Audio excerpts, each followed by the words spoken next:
Hi everyone, Emily from Bob's Watches here, bringing you another installment of our series, Inside Watches, where I will let you in on some of the industry's top watch collecting tips and secrets. As always, make sure to like this video and subscribe to the Bob's Watches YouTube channel to receive notifications on future videos just like this one. So today, I'm going to talk about the green Submariner that started it all, the Rolex Submariner 16610 LV, also known as the Rolex Kermit. More specifically, the difference between the flat 4 and sharp 4 bezels. This watch has absolutely taken off over the past several years, with some examples trading hands for well over $25,000 and even $50,000 in some cases. Adding a coveted Rolex Kermit to your collection isn't entirely out of reach though. Some examples sell for as low as $15,000 on the pre-owned market. As is often the case with many Rolex watches, even the smallest changes made to the same reference during its production can mean the difference between a $15,000 watch and one that can fetch at least $25,000 in today's market. The devil is in the details, which could add serious value to your collection if you know what to look for. Rolex released the original Submariner 16610 featuring a black dial and bezel in 1988.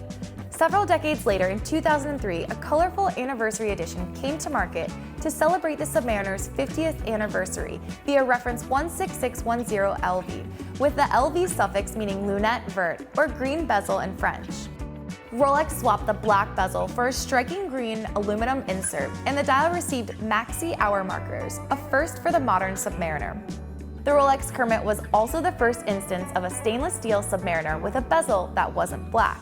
It didn't take long for luxury watch enthusiasts to dub this green Submariner the Kermit. Aside from the bezel and dial, reference 16610 LV is identical to the black bezel variation, featuring the same 40mm case, 1,000-foot depth rating, and caliber 3135 perpetual movement. Rolex produced the Kermit from 2003 until 2010, during which various changes were made to the rehaut, bezel, and dial text.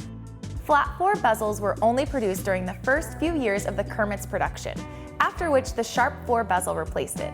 The flat 4 bezel is identified by the shape of the 4 in the number 40 on the diverse scale circling the bezel. It isn't immediately noticeable if you don't already know to look for it, but the 4 features a flatter top than the sharp 4 bezel, hence its name. It also features more of a trapezoid shape, while the sharp 4 bezel is more triangular. Additionally, most flat 4 bezel Submariners feature serial numbers beginning with a Y or F. But why is this variation of the Submariner Kermit so desirable? Ultimately, it comes down to availability. Flat 4 bezels were produced for a shorter time than the sharp 4 variation. Also, many of the original flat 4 bezels were replaced with a sharp 4 insert during servicing.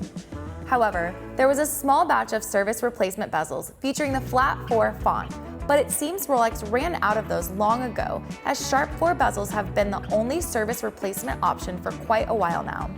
Still, it is possible to find a later production Kermit outfitted with a flat 4 bezel. As you can imagine, supply for the flat 4 Kermit continues to dwindle on the secondary market. As a result, it is becoming increasingly rare. Collectors have since placed immense value on flat 4 Kermit watches, which is reflected on the used Rolex market and its skyrocketing prices.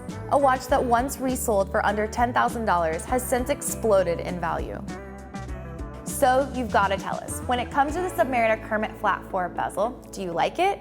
If you had a chance to buy it, would you pick one up? Be sure to let us know in the comments. I'll be back again soon with another installment of Inside Watches. Until then, be well.